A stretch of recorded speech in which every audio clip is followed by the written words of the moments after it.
Welcome. In this video, we're going to talk about how to stress test your retirement plan. In light of recent market events, we want to make sure that you have a solid retirement plan in place. We want to make sure that we stress test your retirement plan so that you don't feel stressed about your retirement. We're going to highlight the things that you should be doing to stress test your retirement plan, but then we're also going to highlight the things that you should absolutely not be doing to respond to the recent market changes. Now let's start with the three things that you should absolutely not be doing, and these will be extremely tempting to do at a time like this, but you should absolutely resist the urge to do these three things. You should absolutely not be trying to time the market. It is impossible to try to time the market, and you shouldn't even attempt it.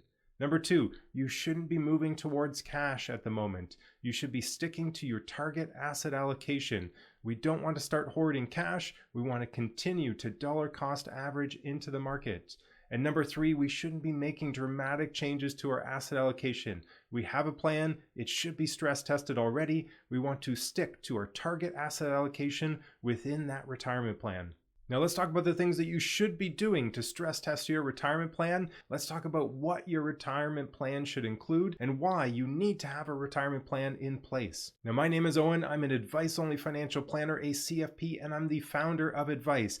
Advice is an easy and powerful retirement planning platform that you can use to build your own retirement plan for just $9 per month. Now, having a retirement plan in place is incredibly valuable. Let's go through the key components of a retirement plan. There are definitely more to it than just what we're going to go through right here, but these are going to be the key pieces that you want to have in place. Now, having a retirement plan is incredibly valuable because it gives you a reference point during uncertain times like this. Now, in this case, we've got Jennifer and Michael, and they want to retire at age 55, 54. They have 2 years until they're going to retire. They're obviously worried about what's going on right now in the market. So we're going to help stress test that retirement plan. But first, let's take a look at what their retirement plan includes already. So they're going to retire at age 55. We can see their income plan here already. We can see their income assumptions pre-retirement and then where they will be getting income from in retirement. This is incredibly important to have in place. We want to know what those income assumptions are so that we can start to make adjustments if we need to income in the future. Now, the other important piece to a retirement plan is to have a spending plan. Spending is one of the biggest drivers within a retirement plan. In case of Jennifer and Michael here, we've got about $80,000 in target after-tax retirement spending in early retirement. That drops to about $60,000 in later retirement. And the other important piece in this chart here is that we have their savings plan and their debt payments as well. So we know that over the next couple of years, they're going to be making some significant savings and investment contributions. They've paid off the mortgage. The kids are out of the house. They are accumulating a lot over these next 2 years. We want to make sure that they stick to their target asset allocation. Now, the next piece that's very important within the retirement plan is the net worth chart. This gives us a sense of how the assets are building up pre-retirement.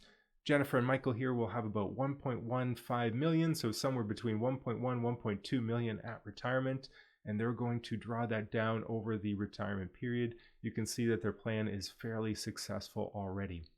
Now, behind this are a couple of additional important assumptions. That's the asset allocation within the plan and the rate of return assumption. Jennifer and Michael have an 80-20 asset allocation. They've got a bit of pension income so they can take on a little bit more risk within their retirement plan. So that's another important assumption here, is that we have a target asset allocation. We have an investment plan that we're trying to hit every year as well. Now, the last piece that's extremely important at times like these is having the success rate analysis. This helps stress test the retirement plan. And we'll talk about more how to do this. But what this chart represents is the same drawdown plan that we saw in the net worth chart, but it's tested over historical periods of stock return, bond returns, and inflation rates. And as you can see, there's a large variability in the different paths that Jennifer and Michael's retirement plan could take. There is some chance of running out of money in the future. We can see that their success rate's only 77%. There's about 1 in 4 historical periods that do run out of money at some point in their plan. Now, the benefit is they still have that home asset to fall back on, that equity within the home. But Jennifer and Michael definitely have a little bit of risk in their plan, so we can understand why they might be a little bit worried at the moment. Now, this brings me to an important point because I'm going to say something a bit harsh here. I think if you don't have a success rate analysis within your retirement plan, then you don't have a real retirement plan. If your retirement plan only includes this sort of straight line drawdown, this sort of net worth chart, then you are missing out. You don't have a real retirement plan because this assumes an average rate of investment return and an average rate of inflation every year over the course of retirement. And we know that that is simply not realistic. So this is not a real retirement plan. And I'm quite passionate about this because this is the type of retirement plan that we see a lot with clients that have come from a bank or some other big financial institution. 95% of retirement plans we see stop here. They have a straight line drawdown. They don't test the variability within a retirement plan. They don't include a success rate analysis. So if your retirement plan includes a success rate analysis, I would say you're probably 95 ahead of 95% of other retirees because your retirement plan is already being stress tested for various market conditions. Now let's talk about how you can stress test your retirement plan. And the success rate analysis is the first and best tool that you can use to stress test your retirement plan. It's going to take your retirement plan back in time. It's going to run it through historical periods of stock returns, bond returns, and inflation rates. It's going to do even more extreme periods that you could possibly imagine, periods like the Great Depression, high inflation of the 1970s. Some of these lower lines here represent some very extreme historical periods. And as we can see, there is a bit of risk of running out of money, but we can also see the size of the decline that is involved in some of those serious scenarios. So we can see here, we're going from about 1.2 million in financial assets for Jennifer and Michael. And for them to be on one of these lower paths, one of these extreme periods, we would have to see their portfolio decline to about $900,000 in that first year of retirement. So already that gives us a sense of how extreme the portfolio decline needs to be before we need to be worried about running out of money in the future. So if Jennifer and Michael have lost $100,000 or so in the most recent correction, then we're still well within what we would consider normal for variability in a retirement plan. If we are 2, 3, 4 years in retirement and we're seeing a $400,000 or $500,000 drop in their portfolio, then we start to need to be worried. That's the point where we need to start to take action, is if we see that we are hitting some of these lower paths within the success rate analysis. So what do we do? What do we do if we're in some of those lower paths? What if we do lose $200,000 to $300,000 in that first year of retirement? What about if after 3 or 4 years of retirement, we're at that sort of $600,000, we've lost $300,000 or $400,000. Every retirement plan is going to be a little bit different, but for Jennifer and Michael, that would signal that we need to start thinking about making changes. And we can already see what those changes need to be because the AI strategies are telling us. For Jennifer and Michael, they just need to reduce their spending by about $6,000 a year, and then their success rate is back to 100%. So if we go back here and rerun their analysis with a reduction in spending, now we can see that there's a portfolio decline, but they will never run out of money in the future based on those historical returns. So this is all that they would need to do if they experience a larger decline in that first kind of 5 to 10 years of retirement. And knowing that is extremely powerful because now Jennifer and Michael don't need to worry. They know that they can still spend.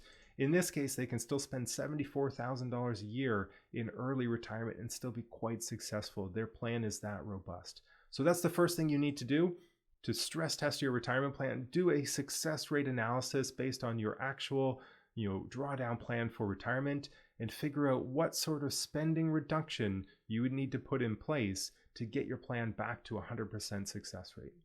Now, the second thing we're going to do to stress test this retirement plan is we're going to add a reduction in the current value of their financial assets.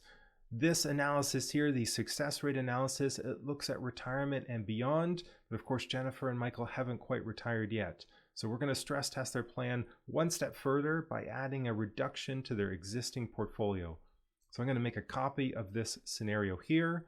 We're going to add a correction to the plan. So we're going to say plus maybe downturn or correction. So we're going to change the starting balance of their financial assets. So let's go down here to the advanced options.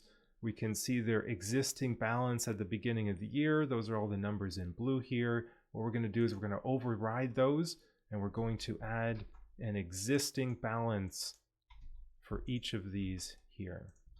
So we're just going to grab them from Excel. We're going to pop them in here. We're just going to have a lower balance for each of these accounts. This represents about a 10% reduction in the portfolio.